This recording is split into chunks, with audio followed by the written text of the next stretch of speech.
یہ ابھی کچھ دنوں کے بعد محرم کا چاند دکھے گا. تھوڑی دیر اور سماعت کر لیں. چاند دکھے گا. چاند دکھنے کے بعد آپ کیا کرتے ہو مجھے یہ نہیں معلوم، لیکن یہ افسوس کے ساتھ کہتا ہوں کہ کچھ لوگ ڈھول بجاتے ہیں چاند دیکھنے کے بعد. فیصلہ آپ کو کرنا ہے. میں کوئی آپ کو وعید سنانے نہیں بیٹھا ہوں کہ آپ کو جہنم میں پہنچا دوں. میں آپ کو سمجھانے بیٹھا ہوں، اور اکیلے نہیں بیٹھا ہوں، جانشین مخدوم پاک کی حمایت کے ساتھ بیٹھا ہوں. واہ واہ واہ واہ. اب تک کیا کرتے تھے بھول جاؤ. اب کیا کرنا ہے آل رسول کو دیکھ کے دل میں طے کر لو. طے کر لو. یہی چاند دیکھنے کے بعد کچھ لوگ ڈھول بجاتے ہیں. یہی چاند دیکھنے کے بعد کچھ لوگ کیا کیا کام کرنے لگتے ہیں. میرے پیارو، مخدوم اشرف جہانگیر سمنانی جب یہ چاند دیکھتے تھے نا تو آپ کی آنکھوں سے آنسو چھلک جاتے تھے، آنسو گرتے تھے، اور آپ نماز مغرب کے بعد چاند دیکھ کے اپنے حجرے چلے جاتے. جب فجر کے وقت مسجد میں اولیاء میں تشریف لاتے، حضرت نظام یمنی فرماتے ہیں آپ کی آنکھیں سوجی ہوتی، چہرہ سرخ ہوتا. لوگ پوچھتے حضور آپ کو کس نے تکلیف پہنچائی؟ آپ فرماتے ہیں محرم کا چاند دیکھ کر کے مجھے کربلا کے اس بھیانک منظر کی یادیں تازہ ہو جاتی ہیں کہ جن درندوں نے میرے اجداد کا قتل کیا، انہیں شہید کیا. اس منظر کو اپنی نگاہوں کے سامنے میں دیکھتا ہوں، اس لیے میری آنکھوں سے آنسو چھلک جاتے ہیں. پیارو، پتہ کیا چلا؟ محرم کا مہینہ یہ عید کا دن نہیں ہے، بلکہ اولیاء صوفیاء کی تعلیم کی روشنی میں ان کی آنکھوں سے آنسو چھلکتے تھے. کیوں؟ کہ اس دن میں میرے امام کو شہید کیا گیا، ان کے شہزادوں کو شہید کیا گیا، ان کی بچیوں کو شہید کیا گیا، اہل بیت کے قافلوں کو لوٹا گیا. ہمیں جن گھر کی شہزادیوں کے بال کو فرشتوں نے نہ دیکھا ہو، ان کے سروں سے دوپٹوں کو چھینا گیا. وہ کیسا دردناک منظر رہا ہوگا. اللہ اکبر. میرے مخدوم پاک فرماتے ہیں وہ منظر میری نگاہوں کے سامنے گردش کرتا ہے، جس کے سبب میری آنکھوں سے آنسو چھلک جاتا ہے. اے میری قوم کے نوجوانوں، اہل بیت سے محبت کرنے والوں، صحابہ کے وفاداروں، کسی بھی سلسلے سے مرید ہوئے عاشق اولیاء، میری بات غور سے سننا. میرے مکتوب نے فرمایا وہ منظر میری نگاہوں کے سامنے آ جاتا ہے جس طریقے سے میرے اجداد کو شہید کیا گیا، اس لیے میں اپنے آنسو کو روک نہیں پاتا. یہ میرے مخدوم کا پیغام ہے. امام عشق و محبت کے زمانے میں کسی نے سوال پوچھا کہ محرم کا چاند دیکھ کے رونا کیسا ہے، غم منانا کیسا ہے؟ اعلیٰ حضرت کی تحریر میرے پاس موجود ہے. امام عشق و محبت فرماتے ہیں جسے محرم کا چاند دیکھ کر کے حسین کی محبت میں، غم حسین میں رونا نہ آئے، مجھے غم اس کے ایمان پر ہے کہ وہ ایمان والا ہے کہ نہیں. کیا بات ہے، واہ واہ واہ. ہے کہ نہیں ہے. مجھے غم اس کے ایمان پر ہے. پتا کیا چلا؟ پتا کیا چلا؟ ہمارے اسلاف کا طریقہ، ہمارے بزرگوں کا طریقہ، تابعی تابعی کا طریقہ یہی تھا. جب کربلا کے چاند، جب محرم کا چاند دیکھتے، کربلا کی تاریخ ذہن میں گردش کرتی. ابھی آپ کے بھی علاقے میں 10 روزہ محرم کا پروگرام ہوگا، پوری دنیا میں ہوتا ہے. لیکن پیارو، اے نوجوانوں، کبھی غور تو کرو، امام حسین کے سامنے آنے والی جو لشکر تھا وہ کوئی مشرک نہیں تھا، وہ کوئی یہودی نہیں تھا، وہ کوئی عیسائی نہیں تھا، وہ کوئی مشرک و کافر نہیں تھا، بلکہ کون تھا؟ وہی تھا جو ایک صحابی کا بیٹا تھا، کلمہ پڑھنے والا تھا، کلمہ پڑھتا تھا، نماز بھی پڑھتا تھا، اذان بھی دیتا تھا. لیکن میرے پیارو، اس کا معاملہ کیا تھا؟ ایک مسلمان ہے، کلمہ پڑھنے والا ہے، اذان دینے والا ہے، نماز قائم کرنے والا ہے، اسلام کی بات کرنے والا ہے، قرآن سے استدلال کرنے والا ہے. پھر حسین پاک نے ایسے شخص کے ساتھ جنگ کیوں کیا؟ ایسے شخص کے ساتھ کربلا کے میدان میں آئے کیوں؟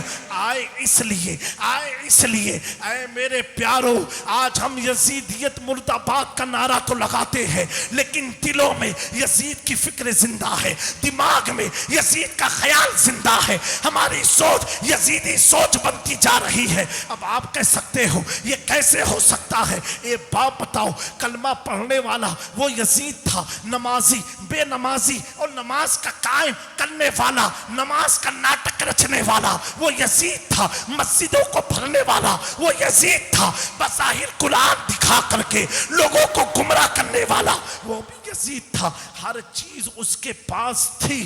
پھر حسین نے جنگ کیوں کیا؟ وجہ اتنی تھی کہ اس کے دل میں نفاق تھا، حسین کو نفاق پسند نہیں تھا، اس کے دل میں عیاشی تھی، حسین کو عیاشی نہیں پسند تھی، وہ شراب کو حلال سمجھتا تھا، حسین شراب کو حرام سمجھتے تھے، وہ جوا و سود کو عام کرتا تھا، حسین کا نظریہ قرآن کے مطابق جوا اور سود کھیلنا حرام تھا، اس کے منشے میں ڈھول و تاشا ناچ و گانا تھا، حسین کی شریعت کہتی تھی یہ نانا نے حرام کہا ہے۔ پتا کیا چلا؟ یہ دو فکروں کی لڑائی تھی۔ کیا فکر تھی؟ ایک فکر یہ تھی کہ شراب کو پرموٹ کرو، ایک فکر یہ تھی شراب کو روکو، ایک فکر یہ تھی جوئے کو عام کرو، ایک فکر یہ تھی جوئے کو روکو، ایک فکر یہ تھی ڈھول بجا کر کے ناچ نہ ناچو، ایک فکر یہ تھی ڈھول اور ناچ حرام ہے، ایک فکر یہ تھی عورتوں کے سروں سے حجاب ہٹا دو، عیاشی کو عام کرو، ایک فکر یہ تھی کہ نانا کی شریعت کہتی ہے عورتیں حجاب کے ساتھ رہے۔ پتا کیا چلا؟ دو آئیڈیالوجی تھی لیکن دونوں ایک دوسرے کی اپوزٹ تھی۔ حسین نے اس مسلمان سے جنگ کیا، معذرت سے کہنا چاہتا ہوں، جو ایک صحابی کا بھی پوتا ہے، ایک صحابی کا بیٹا ہے، پھر بھی جنگ کیا۔ جنگ اس لیے کیا کیونکہ نانا کی شریعت کے خلاف اس کا قدم تھا، قرآن کے خلاف اس کا قدم تھا، اسلام کے خلاف اس کا قدم تھا، اسلام کی تعلیمات کے خلاف اس کا قدم تھا، پیغمبر اسلام کے خلاف اس کا قدم تھا۔ تو حسین نے یہ پرواہ نہیں کیا کہ بیٹا کس کا ہے، پوتا کس کا ہے، کلمہ کس کا پڑھتا ہے، دین کی باتیں کس کی کرتا ہے، بلکہ حسین نے اپنی رگوں میں حیدر کرار کے خون کا حق ادا کرتے ہوئے میدان کربلا میں جا کر کے قیامت تک کے مسلمانوں کو پیغام دے دیا کہ میری لڑائی صرف یزید تک نہیں ہے، جو شرابی ہے اس سے حسین کی لڑائی ہے، جو جواری ہے اس سے حسین کی لڑائی ہے، جو ڈھول و تاشے اور ناچ گانے والے ہیں اس سے حسین کی لڑائی ہے۔ میرے پیارو، اب ہمیں اس محرم میں طے کرنا ہے، ہمیں شراب، جوا، ستہ، ان تمام ڈھول تاشے، ناچ گانے، میلہ، ان کی طرف جانا ہے کہ حسین کے دین کی طرف جانا ہے، حسین کی طرف جانا ہے، حسین کے گروہ میں جانا ہے، حسین کے لشکر میں جانا ہے۔ اے میرے اللہ کے نبی کے پیارے دیوانوں، پیارے آقا صلی اللہ علیہ وآلہ وسلم نے ارشاد فرمایا، اگر کوئی شخص شراب پی لیتا ہے، کوئی شخص نشے کی کوئی چیز کا استعمال کرتا ہے اور جب تک اس کے جسم میں شراب کا ایک بھی قطرہ باقی رہے گا، حضور فرماتے ہیں اس کی نماز قبول نہیں ہوگی، اس کا کار خیر قبول نہیں ہوگا، اس کا صدقہ قبول نہیں ہوگا، اس کی دعائیں قبول نہیں ہوگی۔ آگے آقا کریم ارشاد فرماتے ہیں اگر اس کے جسم میں شراب کا ایک قطرہ بھی باقی رہا اور وہ دنیا سے مر گیا، حضور فرماتے ہیں ایسا شخص کافر ہو کے مرے گا، کافر ہو کے مرے گا۔ آپ علماء سے پوچھیں، اگر کوئی شخص بظاہر شراب کا عادی ہے، ایسے شخص کی نماز جنازہ پڑھانے کا بھی حکم نہیں ہے اسلام میں۔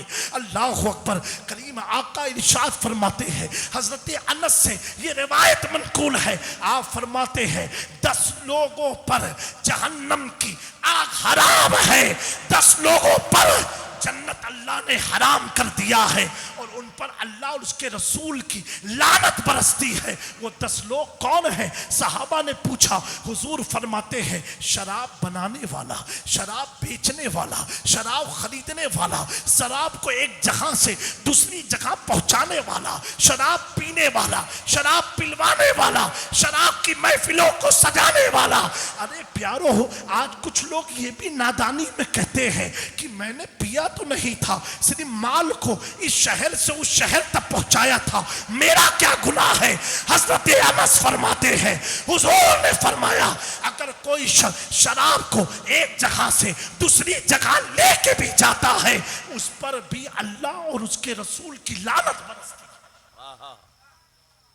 10 لوگ ہیں جن پر اللہ کی اور اس کے رسول کی لعنت ہوتی ہے۔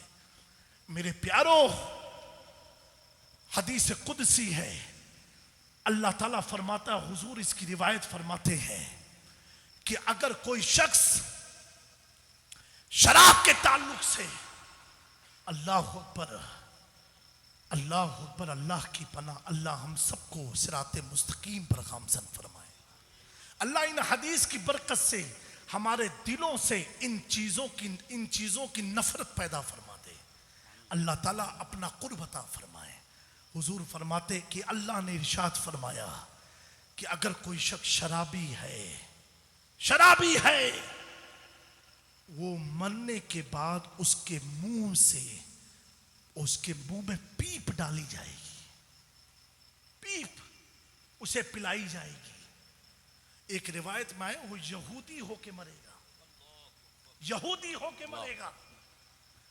اور اللہ تعالیٰ نے فرمایا جو شخص میرے خوف سے اگر شراب کو چھوڑ دے گا کہ اللہ کو نہیں پسند، اللہ فرماتا ہے میں اسے وہ جام پلاؤں گا، وہ مقدس جام جس کا وہ تصور بھی نہیں کر سکتا ہے۔ میرے پیارو، بڑا قیمتی وقت ہے، جن کی معدت تم پر اللہ نے فرض کی ہے، آج ان کا قدم تمہارے علاقے میں آیا ہے۔ سبحان اللہ۔ جب دنیا کی میڈیکل فیل ہوتی ہے، اسی بہار مظفر پور کے لوگ کچوچا کے نیر کا پانی پیتے ہیں، اللہ شفا عطا فرماتا ہے۔ واہ واہ واہ واہ۔ آج اس بارگاہ کے جانشین آئے ہوئے ہیں، ان کی اولاد آئی ہوئی ہے، دل میں ارادہ کر کے اٹھنا کہ مولا اگر ہم شراب نوز باللہ پیتے تھے، آج جانشین مخدوم سمنا کی برکت سے ہم توبہ کرتے ہیں۔ کیا بات ہے، واہ۔ اور محرم کا چاند ڈھول تاشوں سے نہیں، محفل حسین سے زندہ کریں گے۔ واہ واہ واہ واہ۔ نعرہ تکبیر، نعرہ رسالت، فیضان